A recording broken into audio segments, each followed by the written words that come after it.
Oktubre 2012. Nawawala si Sherry Lee Prater, 43 taong gulang, matapos tanggapin ng alok na ihatid siya ng isang biker sa labas ng bar sa Jacksonville. Kahit na ilang saksi ang nagtuturo sa isang lalaking kilala bilang si Viking, ang investigasyon ay natingga sa loob ng maraming taon. Pagkatapos, noong 2016, dinala na ng mga detektiv si Viking para tanungin.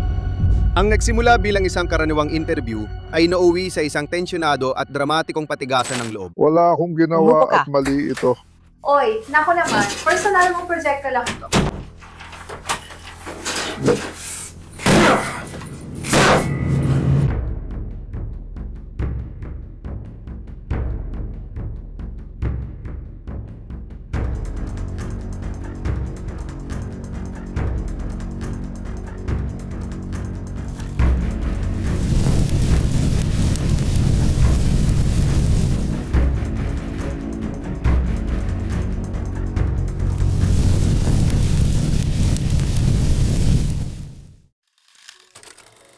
Si Sherry Lee Prater, 43 taong gulang, ay pinanganak sa Jacksonville, Florida, ang lungsod na tinawag niyang tahanan sa buong buhay niya. Isa siyang single mom na nagpalaki ng 2 anak na babae. At ayon sa mga mahal niya sa buhay, napakalapit ng kanilang samahan. Magkakasama sila sa isang bahay kasama ang ina ni Sherry na si Norma Ellis. 3 henerasyon ng kababaihan sa ilalim ng iisang bubong sa isang payak na sambahay ang uring manggagawa. Sabi ni Norma, palakaibigan at mahilig makihalubilo si Sherry. Mahilig sa karaoke. May boses na nagpapaalala sa mga tao kay Stevie Nicks. Mahilig siya sa Harley Davidson, pero mayroon din siyang mahinaong panig. Sumusulat siya ng tula, ginagamit ito bilang paraan para maproseso ang buhay na hindi laging naging madali. Sa pagdaan ng panahon, naranasan ni Sherry ang sunod-sunod na bigong relasyon. At ang ilan sa mga ito ay may karahasan mula sa matalik na kapareha. Naging takbuhan niya ang droga at alak. Ayon kay Ellis, pinakamalaking laban niya ang pagkagumon. Matagal niyang nilabanan yon. Sa isang punto, si Sherry ay naging malinis at nanatili siyang ganoon ng ilang taon. Pero tulad ng marami na lumalaban sa pagkagumon, hindi naging diretso ang kanyang landas. Patuloy siyang nakikipag-bonding sa mga kaibigan sa bar, kabilang ang Boots and Bottles, dive bar sa Jacksonville na sikat sa mga biker. Noong gabi ng Oktubre 12, 2012, ang anak ni na Ellis at Sherry, si Mandy. Hinihapid siya doon para makipagkita sa mga kaibigan. Hindi nila alam na yon na ang huling paalam.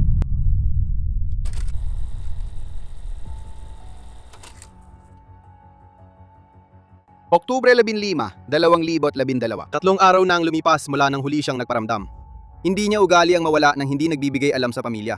Kaya inireport siya ng kanyang ina bilang nawawala sa pulisya. May naitalagang investigador at iniulat ng mga kaibigan na kamakailan ay nagtalo si Sherry at dating niyang nobyo na si Daniel Dollison. Dahil dito, isa siya sa mga unang pinagtuunan ng pansin ng mga investigador. Pero kinumpirma ng pulisya ang alibi niya at walang anumang ebidensya na nag-uugnay sa kanya sa pagkawala ni Sherry. Sinimula ng investigador suriin ang huling galaw ni Sherry. Sa surveillance footage mula sa kalapit na tindahan, makikitang umaalis si Sherry sa Boots and Bottles bar ng madaling araw at natitisod papunta sa lalaking may motorsiklo sa labas. Sumama siya sa kanya at umalis sakay ng motorsiklo at di na muling nakita ng buhay. Kinilala ng investigador ang nakamotorsiklo bilang si Johnny Wayne Johnson, isang 38 taong gulang na driver ng truck. Pumayag siyang magsalita. Napansin agad nila ang kakaibang punto niya. Sinabi ni Johnson na may dalawang pagkamamamayan siya sa Amerika at Iceland, na ang Icelandic niyang pangalan ay Magni Böttvar Thorvaldsson. Ipinanganak siya sa Florida sa amang taga-Iceland at inang Amerikana. Nagalilangan ng mga investigador sa kanyang punto at tinawag pa itong peking iislandiyang punto sa ulat. Sanay na si Johnson sa batas dahil dati na siyang nahatulan sa pagnanakaw at pagnanakaw sa bahay. Habang isinasagawa ang panayam, inamin niyang umalis siya ng bar kasama si Sherry ng gabing yon. Sabi niya, ibinaba niya siya malapit sa bahay sa Trout River Boulevard. At mula noon, di na niya siya nakita. Sinabi rin ng kanyang kasintahan na si Jordan sa pulis ang parehong bagay. Dahil walang sapat na ebidensya laban sa kanya, pinalaya si Johnson. Pagkatapos, makalipas lang ang isang buwan, natanggang ng mga mahal sa buhay ang balitang kinatatakutan nila. Magandang gabi. Natapos na ang paghahanap sa nawawalang babae sa Jacksonville. Pero nananatiling misteryo ang nangyari sa kanya. Ayon sa pulisya ng Jacksonville, ang mga labi na natagpuan nila noong nakaraang linggo sa hilagang bahagi ay ang mga labi ng babaeng ito. 43 na si Sherry Lee Prater. Huling nakita si Sherry Lee Prater noong Oktubre 12 sa bar sa New Berlin Road malapit sa kanyang bahay. Kinilala na ng pulisya ang mga labi na natagpuan sa gubat malapit sa Braddock Road noong nakaraang linggo. Noong una magsimula ang lahat ng ito, nagdasal ako sa Diyos. Sabi ko, Panginoon, pakiusap, pauwiin ninyo siya. Gusto ko maniwala na uuwi siya papasok siya sa pintuan. Isang dasal na hindi sinagot nang malaman ni Daniel Dollison, si Sherry Prather. Ang babaeng gusto raw niyang pakasalan ay patay na, hindi nawawala. Nakakatakot isipin na Alam mo yon, gusto ko siyang protektahan mula sa lahat ng iyon. Alam mo ba? At hindi ako nakapunta roon. Hindi nagkataon lang ang pagkakatuklas sa mga labi ni Sherry. Lumapit si Samantha, dating asawa ni Johnny, para magbigay ng impormasyon sa mga investigador. Uy, anong masasabi mo tungkol sa babaeng nakasakay sa likod ng motorsiklo? Dinala niya siya malapit sa Cherry River Boulevard. Braddock Road at dun, iniwan siya. At doon na siya binaril. Opo, sir. Anaya, wala siyang oras silipin ng babae, kaya hinila niya ito sa gubat. Ang pahayag ni Samantha, ang unang pagkakataong direktang nadawit si Johnson sa pagpatay kay Sherry at hindi yun ang huli. Noong Enero 2014, isa pang saksi ang nagsabing sinabi ni Johnson sa kanila na siya ang naghatid kay Sherry. Inihatid siya sa Braddock Road. Pagkatapos huminto para umihi, iniling niya na tumalikod dito para makita niya ang tattoo. Sinabi niyang binaril niya ito sa dibdib. Noong Oktubre 2016, muling kinontak ng mga investigador si Jordan, nobya ni Johnson, at nalaman na hiwalay na sila. Ngayon, ibang kwento ang ibinahagi niya. Sinabi niyang inamin ni Johnson na pinatay niya si Sherry at itinapon ng katawan sa Braddock Road. Sa wakas, noong Nobyembre 2016, mahigit 4 na taon matapos mawala si Sherry, naramdaman ng mga detektib na sapat na ang kanilang kaso para ituloy ang pagsasampa ng demanda. Pumunta sila sa bahay ni Johnson, ikinustudiya siya at dinala pabalik sa Jacksonville Sheriff's Office para tanungin. Abang kumukuha ng impormasyon, si Johnson ay isa lang ang kwento at sinundo si Sherry. Ibinaba niya si Sherry malapit sa bahay niya sa Trout River Boulevard at hindi na niya muling nakita si Sherry. Sa unang tingin, mukhang kapanipaniwala ang kwento. Walang mga saksi sa pagpatay, walang ma-recover na murder weapon, walang DNA, fingerprints o ballistic evidence na nag-uugnay kay Johnson sa pagpatay kay Sherry. Sa puntong ito, umaasa ang mga detective sa circumstantial evidence at pahayag ng mga saksi. Nang matanong tungkol sa kasal nila ni Samantha Johnson, sinabi niyang nagdiborsiyo sila at di na nagkita mula 2010. May problema lang. Ayon sa mga detektib, may ebidensya silang bumisita si Samantha sa bahay niya noong 2012 at nagtalik sa garahe niya na sumasalungat sa timeline niya. Ipinakita nila kay Johnson ang cellphone records na nagpakitang malapit siya sa Braddock Road ng mga panahong nawala si Sherry. Sa huli, inilabas nila ang paratang. Bakit may 4 na magkakahiwalay na saksi? Kabilang ang dati mong asawa at dating kasintahan na nagsasabing inamin mong pinatay mo si Sherry. Matapos may latag ang mga basihan, nagpatuloy ang mga investigador sa pagdiin kay Johnson. Hindi ko ito ginawa.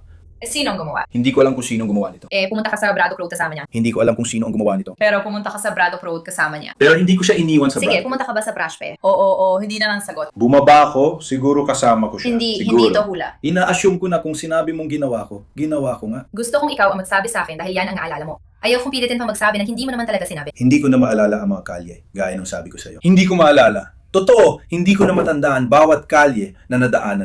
Pero naalala ko.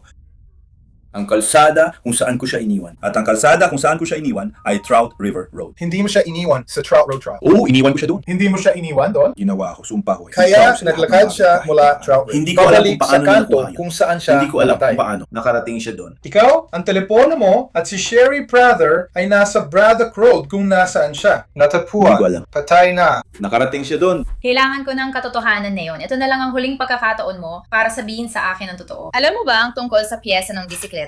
Oo o hindi? Hindi ko alam pangalan no, pero nandun kami no.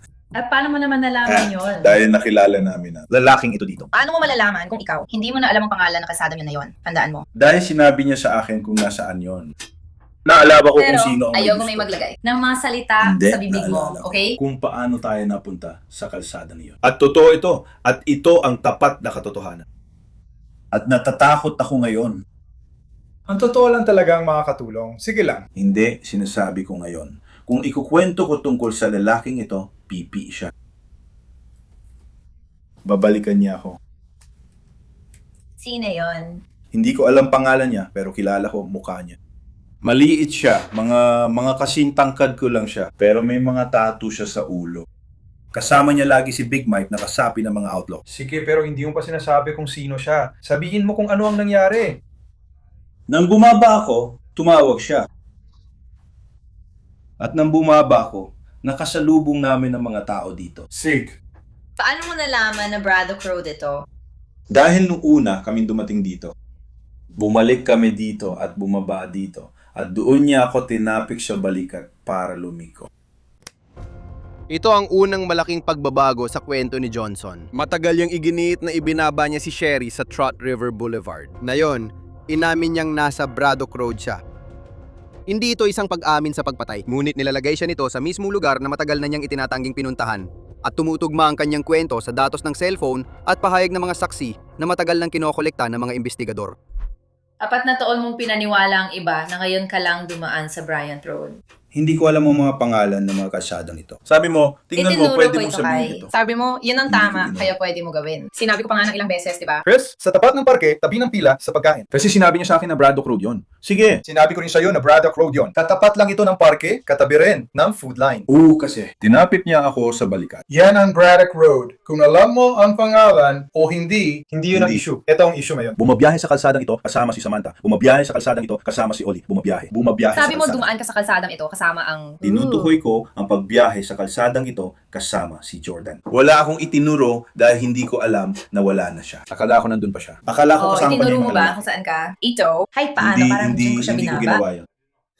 Oo, ginawa mo. Hindi. Hindi ko alam. Sige. Naku, sa tingin mo ba nahanap na natin ang mga labi ni Sherry? Hindi. Dahil siya ay... Yung ba yung gulo sa party sa gubat? Hindi ko alam. Bago pa namin siya nakita. Hindi ko alam. Hindi ko alam kung paano mo nahanap yun. Hindi ko alam. At gustuhan ko pa yung sinabi mo sa isa sa mga babae, ha? Alam mo yun, nakalusot ako. Akala nila ay mga labi ng hayop iyon. Hindi ko alam kung ano yun. Hindi ko alam kung anong sinasabi mo. Para kay Jordan. Akala mo ligtas ka kasi Hindi ko sabi mo, ginawa. balita lang yon. Sabi mo labi lang ng hayop yun at ganun din ang sabi ng balita. Hindi ko alam. Hindi ko alam. Wala akong sinabi sa kanya. Hindi ko sinabi sa kanya na nakalusot ako sa kahit ano. Hindi ako naniniwala sa pagpatay. Hindi ako naniniwala sa pagpatay. Katulad lang nung sa Long Green Road. Hindi ko alam ang nangyari sa Long Island. Alam mo ba nangyari nun? Muling binuksan ang kasong yon at iniimbestigahan na. Noong, 2,000, Hindi ko alam. Wala akong alam. Binanggit ng mga detektib ang dating insidente ni Johnson. Isang nakamamatay na pananaksak sa Long Green Road, Jacksonville noong 2004. Nakumpirma namin ang homicide sa 2,000 block ng Long Green Road South noong Agosto 2004.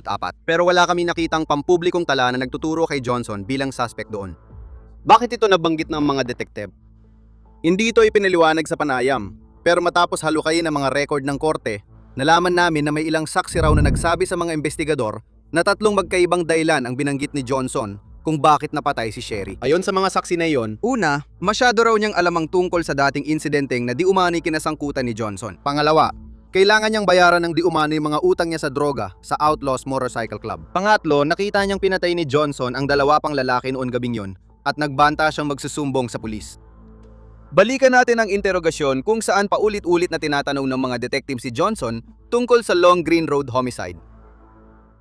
Nandun ka rin sa incident yon. Sinabi ko na sa'yo. Nagsinungaling ka sa pulis noong gabing yon at Bumalik na ako at nagsisimula na. Hmm. At lahat ng iba pang bagay na yon. Nanakawan ako habang kasama si Nikki. Pero wala akong ginawa. Wala akong ginawa Ano ba online. nag-subscribe? Sa lahat ng mga batang lalaki na 13, 14 at 15 taong gulang, noon na nakakasama mo bilang isang matanda.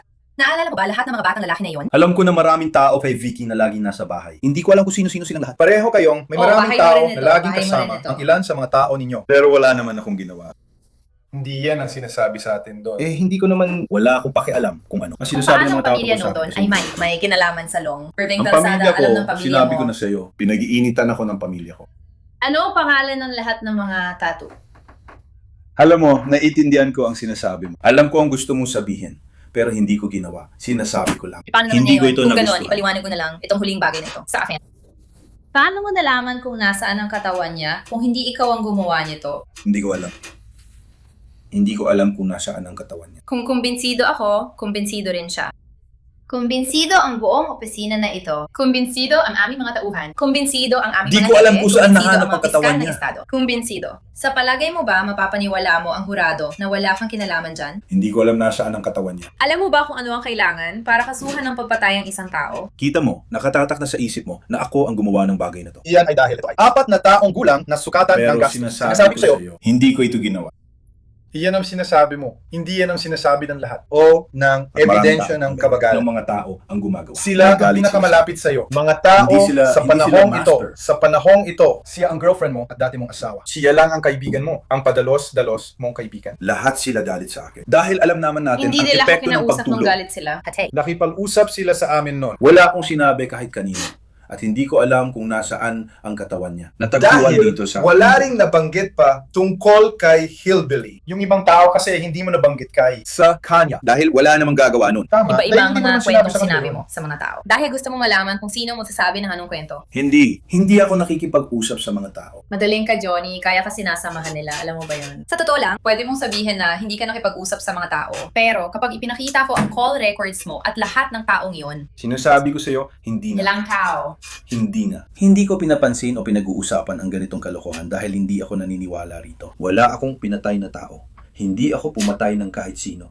At hindi rin ako magsisimulang pumatay ng kahit sino. Ni siguro pumatay lahat man ng lang tao ng ay nagkamali noong 2004. Lahat ay nagkakamali na yon. Johnny, hindi ka lang nahuli noong 2004. Iyan Wala lang ang akong pinakailalim ginawa. na. Yan. Sinasabi ko sa'yo, Ginawa wala mo? akong ginawa. Hindi. Talagang ginawa mo. Hindi ko ginawa. Hindi ko ginawa. At masuwerte ka noong panahon na yon, hindi pa tapos ang trabaho noong 2000. Wala akong ginawa. Siguro wala pa rin ginawa nung kinasugan ka sa Georgia. Sa Georgia, gusto ko yan. Nung naaresto ako sa Georgia. At wala akong pakialam tungkol Hindi, doon. hindi. Pero Nung sabi nahuli ko, nila ako lahat sa Georgia. mali. Noong ako ay nasa kulungan. Ako ay nasa kulungan para sa ilang bagay na hindi ko alam. Nakakulong ako noon sa ibang dahilan. Ang kasong kidnapping ay illegal na pagkakakulong dahil inalis ko ang clerk sa likod ng counter at dinala siya sa Tama, banyo. tama. At yun ang nilak ko. illegal na pagkakakulong. Tama? At kinuha ko ang kanilang kotse. Nang tanungin ako ng detective kung ginawa ko yon, naging tapat ako at sinabi ko sa kanya, kaya ko nakuha ang sentensya niyo. Nakatanggap ako ng 315 para maglingkod ng 5, 210 para maglingkod ng 5 at Sabi 5. mo Tandaan nga. mo yan. Diyan, anong ibig sabihin yan? Isa ka bang miyembro ng gang? Hindi. Sa Georgia? Hindi. Hindi talaga. Hindi ako miyembro ng gang. Kahit na sinabi nilang konektado ako sa kanila. Sa kanila dahil lagi akong kasama nila. Sinabi nilang konektado ako sa Folk Nation dahil sa mga kaibigan kong miyembro nito. Mga kaibigan na kabilang sa Folk. Pero nung tinanong ako ng detective at diretsahan niya akong tinanong, sabi niya, gusto kong malaman ang totoo. Sinabi ko sa kanya, oo, ako ang gumawa nun. Ako ang gumawa nun. Inamin ko ang aking kasalanan. Pero hindi yan pagpatay. Walang pinagkaiba kung pagpatay yon o hindi. Kung ako'y may sala ako. Hindi. Sa tingin ko, nakapatay ka na ng dalawa. Hindi ko ginawa.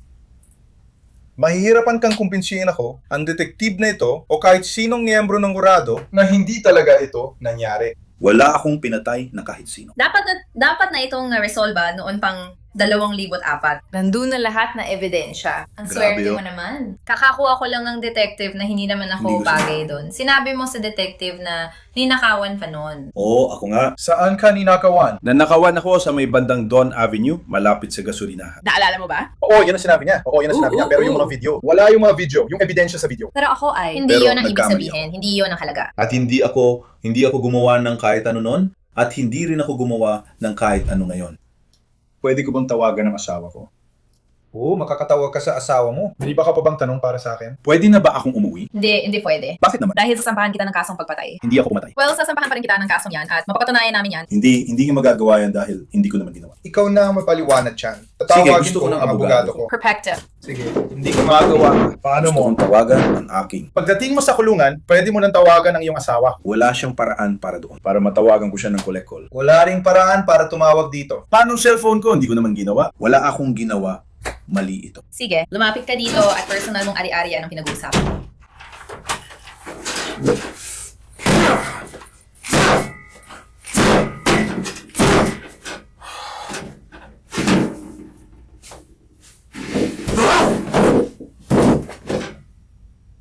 O at least humihinga ka pa.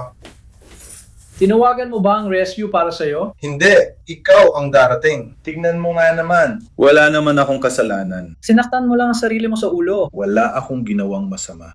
Sige. Sige, may depression ako. At sobrang gusto ko nang magpakamatay. Sige. Wala naman akong ginawa. Sisiguraduhin namin makarating ka sa ika-6 na palapag. Wala naman akong ginawang masama. Sige, wala akong ginawang masama. Hindi ko dinala. Papasuri Lumabas ka namin sa Sige. rescue. Hindi damay. Anong kalukuhan yon?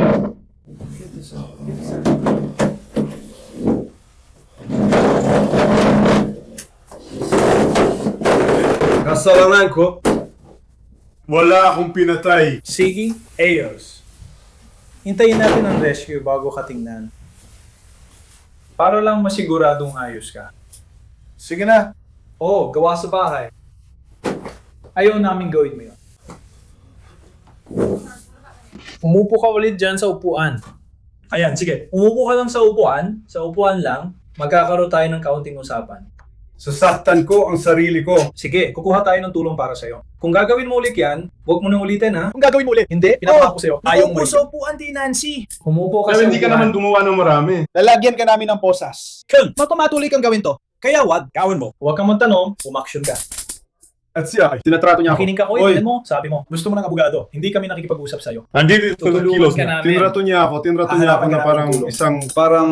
isang. At wala naman akong ginawa. Let's go. Kukuha kami ng abogado para sa'yo dahil gusto mo. Uunahin namin siguraduhin maayos ang kalagayan mo. Yun na. Tapos na tayo. Gusto ko nang umuwi. Oo, naiintindihan mo. Maghanap tayo ng tao na titingin sa'yo. Pwede na ba akong umuwi? Gusto namin may tumingin sa'yo, pero di na kita pwedeng kausapin kasi gusto mo ng abogado. Kaya wala na ako masasabi, kundi may mga tao kang medical na darating para tingnan ka. Kung masuri ako ng mga taong medical, pwede na ba ako umuwi? Wala na ako ibang masasabi.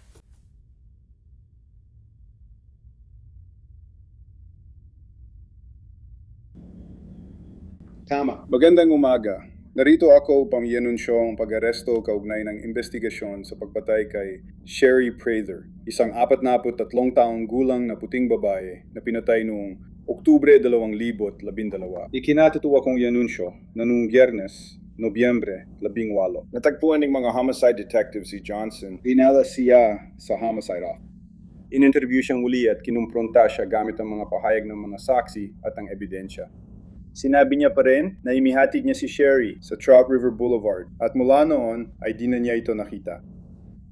Ilang beses niyang binago ang kwento. Sa huli, sinabi niyang dinala niya ito sa Braddock Road. Patuloy niyang itinanggi na siyang pumatay. Matapos ang interview, kinasuhan si Johnson ng second-degree murder at kinulong sa PDF. May mga tanong ba kayo? Saan si Johnson? Nakikita mo ba siya sa timeline? Saan nagyayabang si Johnson tungkol sa pagpatay kay Sherry? Ito ay mula sa pribadong usapan niya sa iba't ibang tao. Kaya di ko alam kung nagyayabang siya sa publiko o mas marami lang siyang kinukwentuhan at paano. Natuntun mo ba siya sa huli? Natuntun kanila, Johnson.